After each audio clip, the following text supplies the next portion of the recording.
Will most likely be the most devastating hurricane to hit Jacksonville, Florida in 118 years. World News Tonight anchor David Muir is there leading our coverage on the Florida coastline.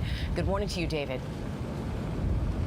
Amy, good morning to you. And as you heard Ginger say, just as we're on the air with Good Morning America this morning, the western edge of that eye wall is now brushing land near Cape Canaveral. Of course, the concern there was the Kennedy Space Center. And as it moves northward, this is the area right here in Jacksonville where they say the biggest threat is the storm surge. They're concerned about it really up and down the coast and all the way up through the Carolinas.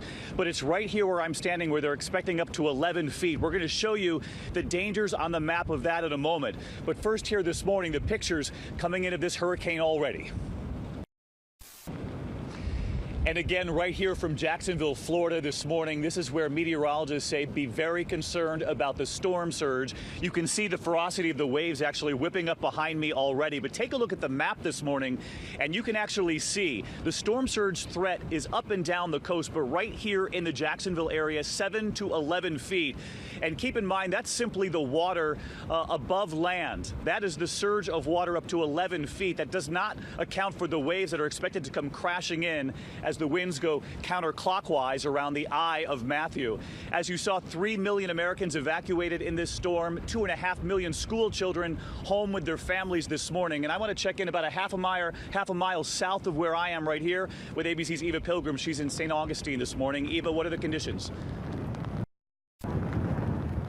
All right, Eva Pilgrim, about a half hour from where we're standing south of here, closer to Hurricane Matthew this morning. And you heard Eva talk about the beach erosion they're seeing already. And that is the real concern here this morning. Less the winds. They're expecting 115 to 120 mile per hour wind gusts where I'm standing. But it's more the storm surge, these waves behind me, up to 11 feet, as I mentioned, and then the waves that'll be crashing in over it. It's a threat we'll continue to watch here this morning. George, Amy, Michael, back to you. Okay, David, thanks very much. All right, we also have our... This is a special edition of World News Tonight with David Muir, reporting tonight from the hurricane zone in Florida. Good evening. As we come on the air tonight from Jacksonville, Florida, and as you can see, Hurricane Matthew is churning right off the coast, right here in Jacksonville as we begin tonight. And right here behind me, that storm surge they've been talking about, this is St. John's River here in Jacksonville. You can see the water almost up to the sidewalk here.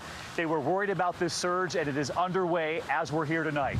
In the meantime, take a look at the other images coming in right now.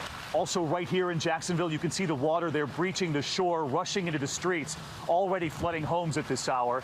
The western side of the eye wall first touching Central Florida, Daytona Beach battered at dawn. In St. Augustine, the storm surge, the water's rising, families stranded, staying inside this inn. Those powerful waves eroding the beach, ripping away this historic highway along Palm Coast. And to give you an idea of just how close we are to Matthew right now, just take a look at the radar at this hour. Spinning right off Jacksonville, Georgia and South Carolina in harm's way tonight. In a moment, we are going to take you right up in the air with the hurricane hunters flying through Matthew right now. You will see images right from the cockpit. But we begin tonight with ABC's Eva Pilgrim in St. Augustine in the middle of this storm. ABC's Eva Pilgrim tonight. Eva, get to higher ground, make sure the crew is safe. In fact, we're up above now the St. Johns River that I showed you right at the top of the broadcast. And we want to get to Chief Meteorologist Ginger Z, who's now on Satellite Beach. Meteorologist Ginger Z, who's been here in Florida with me all day. Ginger, our thanks to you. In the meantime tonight, we want to take you right up into the air where the work of the hurricane hunters continues. They are actually flying through this hurricane right through the eye wall. And moments ago, I talked with Flight Director Jack PARRISH, a NOAA meteorologist. Jack, thanks so much for joining us. First of all, tell us where you are tonight, and you have flown through so many of these hurricanes. How big is this thing from the air? David, we are just east of the center of the storm. We are on our way into the center for the third time. This has been a monster of a storm, historic in proportions. Meteorologists say the scope of this thing, this coastal part of Florida has never seen before. And you're right off the coast of Jacksonville right now? Yes, sir, David. I'm looking at it on the radar. It looks like the center of it is just about due east of Jacksonville, maybe 40 miles offshore. And we have seen an extensive area of hurricane force winds, especially north of the center. So the impacts along the Georgia coast are going to be significant. Jack, we know you have flown on these flights many times, but we saw some of those initial pictures from the cockpit, and I want to show viewers at home what that looks like, what that sounds like. To those of us here watching that, Jack, it looks extremely nerve-wracking. How do you guys stay calm up there? David, I've been doing this since 1980. The hurricane hunters, we do this a lot. The NOAA P-3 aircraft is extremely hardy. It doesn't seem to mind. So we just sort of barge through it. We burst into the eye, clear conditions in there, mark the center, and go right back through the other side. So you say you just sort of barge right through the eye of the hurricane?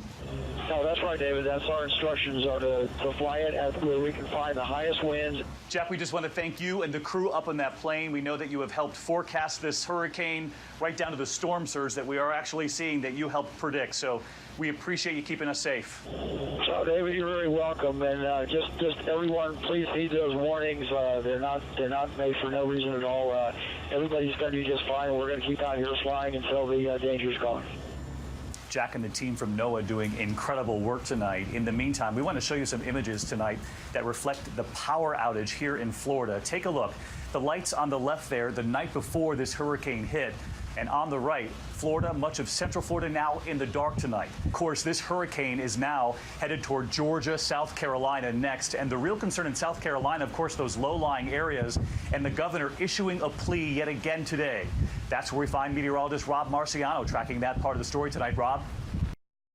Meteorologist Rob Marciano with us tonight. Rob, our thanks to you. And tonight we're getting our first real pictures of the staggering toll of this hurricane. It will make many Americans right here in Florida grateful that this hurricane ran parallel to the coastline for much of the day today and did not have a direct hit like it did in Haiti. Because tonight our crew has now landed there in Haiti. They are surveying the damage, and it is catastrophic. Hundreds are now among the dead. When we come back here on a Friday night, the wind's picking up. We do know Hurricane Matthew right off the shore here in Jacksonville at this hour, headed to the Carolinas next. And Rob Marciano is there with a warning from that governor. As we've got an anxious night ahead, not only right here in Jacksonville and northern Florida, but in Georgia and South Carolina as well. Rob, a dire warning from the governor there.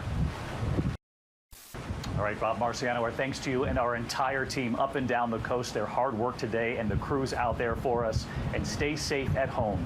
We'll see you on Monday. Good night.